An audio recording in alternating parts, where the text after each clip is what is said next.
Assalamualaikum warahmatullahi wabarakatuh. Pada bab kali ini kita akan membahas gelombang bunyi terlebih dahulu. Walaupun di situ di judul ada gelombang cahaya.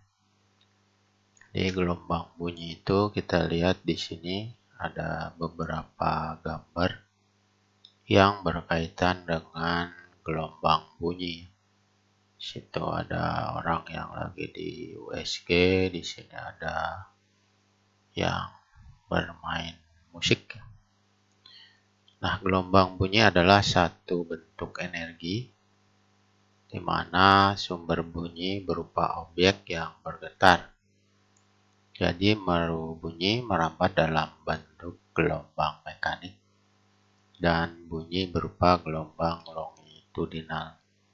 Sini ada gambar suling. Jadi di sini saya ulangi, bunyi termasuk salah satu gelombang yang dirasakan oleh indera pendengaran atau telinga. Jadi pengertian bunyi adalah suatu yang dihasilkan dari benda yang bergetar. Benda yang menghasilkan bunyi disebut sebagai sumber bunyi, di mana sumber bunyi yang bergetar itu akan menggetarkan molekul-molekul ke udara yang di sekitarnya. Syarat terjadinya terdengarnya bunyi itu ada sumber bunyi, ada medium, ya misalkan berupa medium zat padat, zat cair, gas, bisa terdapat penerima. Ya, penerima itu tentunya dalam jangkauan sumber bunyi. Ini bunyi sifat-sifatnya merupakan gelombang longitudinal, tidak dapat merambat pada ruang hampa. Kecepatan rambatnya dipengaruhi oleh medium padat cair gas. Jadi pada medium yang paling tinggi dia paling cepat. Dapat beresonansi, juga dapat mengalami resonansi pemantulan. Sifat gelombang bunyi yang pertama adalah dapat dipantulkan. Jadi ini dapat dipantulkan seperti ini ya. Ini hukum Snellius. Nah, macam-macam bunyi pantul, ada bunyi pantul yang memperkuat bunyi asli, contohnya dia kalau kita di kamar mandi maka kereta api bertambah di terowongan ya, dikurang dari 10 meter jaraknya. Ini gaung atau kedam di dinding, jaraknya kurang lebih antara 10 meter sampai 25 meter. Ini bunyinya kurang jelas. Kalau gema, bunyi pantul cukup jauh nih, paling jauh ya. Jadi bunyinya setelah bunyi asli, jadi pantul disebut gema. Nah, itu dapat terjadi di lereng gunung yang terjal, jurang, dan tempat-tempat lain. Cepat rambat S per T mengukur kedalaman laut pakai pemantulannya S atau H boleh P delta T dibagi 2. Kenapa dibagi 2? Karena ya waktu bunyinya datang terus dipantulkan, bagi 2 waktunya. Waktu yang dibutuhkan, kedalaman, P kecepatan gelombang. Contoh, sebuah kapal mengukur kedalaman laut menggunakan perangkat suara. Jika bunyi ditembakkan ke dasar laut, bunyi dipantulkan, diterima 10 detik, cepat rambat bunyinya 1600 meter per sekon, ditanya kedalaman SPT per 2, berarti 1600 dikali 10 dibagi 2, jadi 8000 meter. Seperti ini. Nah, ini refraksi ya, atau pembiasan gelombang. Ini nanti di gelombang cahaya bisa juga seperti ini rumusnya. Selanjutnya adalah difraksi gelombang bunyi. Contohnya di sini difraksi kita tahu adalah pembelokan arah gelombang bunyi. ya ketika melewati celah sempit. Contohnya kita bicara di pintu yang terbuka sedikit, maka akan terdengar di seluruh ruangan. Selanjutnya interferensi bunyi. Jadi terjadi apabila dua gelombang bunyi yang frekuensinya sama, ya, datang di suatu tempat secara bersamaan. Maka kedua gelombang tersebut akan berinterferensi. Dia kalau berinterferensi tentunya ada destruktif dan konstruktif, ada ya penguatan dan pelemahan bunyi. Ini percobaan Quincke ya. Ini sumber bunyinya dimasukkan ke sini, nanti ini akan bergetar ya gambusnya. Nanti ada lemah atau kuat bunyi di sini ya. Nah, ini gejala penguatan delta S sama dengan N lambda, selisih lintasan, lambda panjang gelombang, N bilangan. 1, 2, 3 ya. Gelombang pelemahan itu setengah lambda, nanti ini rumusnya. Seperti ini. Ini harusnya min ya. Ini harusnya min. Karena kita pakai 1, 2, 3. Kalau pakai 0, 1, 2, 3 baru di sini plus. Nah, ini percobaan Quincke apabila dia digeser ya, maka dia X-nya adalah delta S2 min delta S1 per 2 pergeseran pipa. Ini contoh, dua speaker dihubungkan dengan sumber ya, ditempatkan pada jarak 2,5 meter, dari sini ke sini 2,5 meter. Seorang pendengar berada pada jarak 4,04 ya, di sini 4,04 dengan speaker yang pertama. Di mana cepat lambat bunyi 348, maka frekuensi berapa antara bunyi akan terdengar lemah kuat. Jadi karena speaker dihubungkan seperti ini, maka jarak speaker yang kedua itu pakai Pythagoras saja nih, 2,5. Ini 4,4 dikuadratin maka ketemu yang ini, yaitu 4,75 meter ya, jarak dari speaker atas. Nah, pertanyaannya dari gambar dapat ini selisihnya adalah antara speaker atas dan bawah jaraknya 0,71, delta S-nya ketemu. Maka bunyi lemah rumusnya adalah delta S 2N plus 1 setengah lambda atau 2N min 1 ya, karena kita pakai N-nya mulai dari 1. Maka kita masukkan, maka kita ketemu lambdanya nanti di sini ya, karena delta S-nya udah ada ini. Ya, N-nya mulai dari 1 ya, kita ketemu nanti seperti ini lambdanya persamaannya, maka frekuensinya P per lambda ya, P-nya sekian, nanti kita ketemu, kita tahu V-nya masukin di sini 348. Ini untuk bunyi lemah. Bunyi keras delta S sama dengan N lambda, delta S per N 0,71 per N. Nah, frekuensinya P per lambda 348 dibagi 0,71 per N, ketemu yang sekian. Masukin aja N1, 2 berapa, nanti sampai dia sekitar 20.000 Hz. Nah, sumber bunyi dan kecepatan gelombang.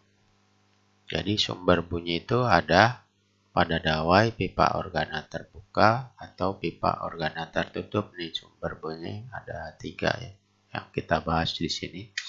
Kita mulai dari dawai. Dawai itu contohnya ini gitar. Ini nada harmonik pada dawai itu ada nada dasar. Ini nada dasar itu adalah setengah lambda, ini panjangnya L, ini dari sini ke sini L. Maka kalau dipetik, maka keluar nada dasar. Nada dasar frekuensinya F. 0 sama dengan V per lambda. V adalah akar F per mu. Ini rumus untuk Kumelde ya, F per mu. Maka dapat frekuensi nada dasarnya adalah 1/2L akar F per mu. Ya, karena lambdanya adalah setengah L. Untuk nada atas kedua itu tengah-tengahnya di sini dipencet, maka keluar nada Ya, lambdanya 1 lambda L sama dengan lambda. Maka frekuensi nada atas 1 V per lambda. Frekuensi nada 1 adalah V per L. Nada atas kedua itu nih 22 dipencet, maka 3 per 2 lambda. Maka V2 adalah 3V per 2L. Maka perbandingan frekuensi nada harmonik pada dawai adalah 1, 2, 3. Ini V4 boleh 4 dan seterusnya. Seperti itu untuk dawai. Untuk pipa organa terbuka di sini kita lihat ini terbuka ya. Maka kita dapatkan ini yang seperti ini.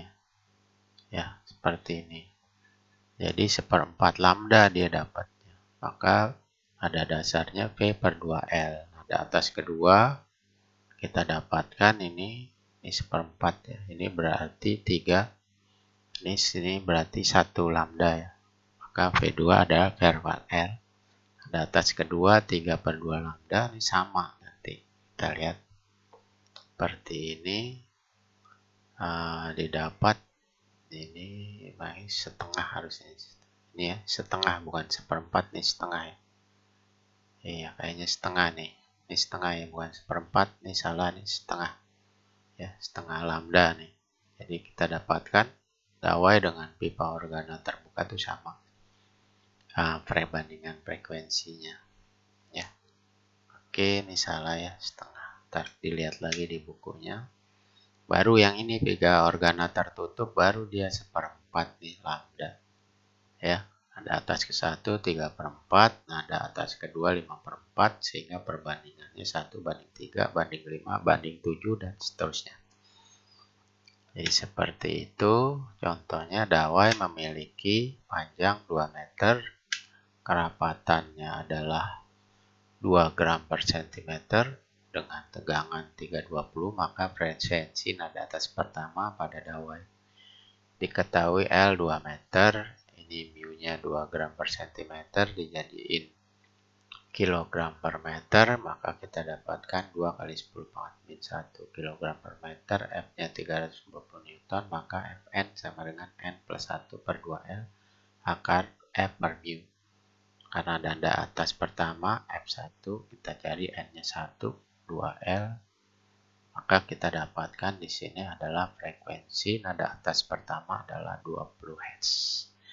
Ya, untuk contoh dawai. Nah, pipa organa terbuka kita lihat di sini panjangnya 20 meter, cm dijadiin meter, frekuensi jika lajunya V, maka frekuensi dasar Fn N plus I 1 per 2L rumusnya ya. N-nya berarti 0 ya, kita dapatkan di sini.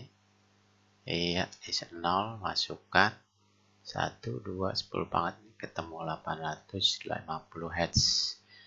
Ini pada terbuka, ini tertutup, contohnya sama rumusnya ya. Organa tertutup panjangnya L, dibunyikan menghasilkan nada dasar ini 150 Hz. Nada atas pertama tersebut berapa? F1. Ini rumus umumnya 2N plus 1 per 4LV. Maka perbandingan F1 V0 3/4. Ini 1/4 ketemu 3. Ini coret-coret ketemu 3:1. Ketemu 3 kali 150. 450 Hz. Seperti itu ya. Nah, ini percobaan Melde yang tadi ya. Jadi sih berkaitan dengan gelombang stasioner sebenarnya nih alatnya ya. Percobaan Melde ini rumusnya FL per M. Ini sebenarnya sama sini. Untuk mengukur cepat lambat gelombang itu percobaan Melde ya. Ada vibrator, ini beban. Digetarkan membentuk gelombang stasioner. Itu Melde ya. Contoh percobaan ini percobaan Melde, ini tegangan Melde panjangnya L 2 meter, masanya 2,5, 10⁻³ kg, tegangannya 50 V VL per M, ketemu 200 meter per second. Ini percobaan Melde, ini percobaan Kun untuk mengukur cepat lambat bunyi juga.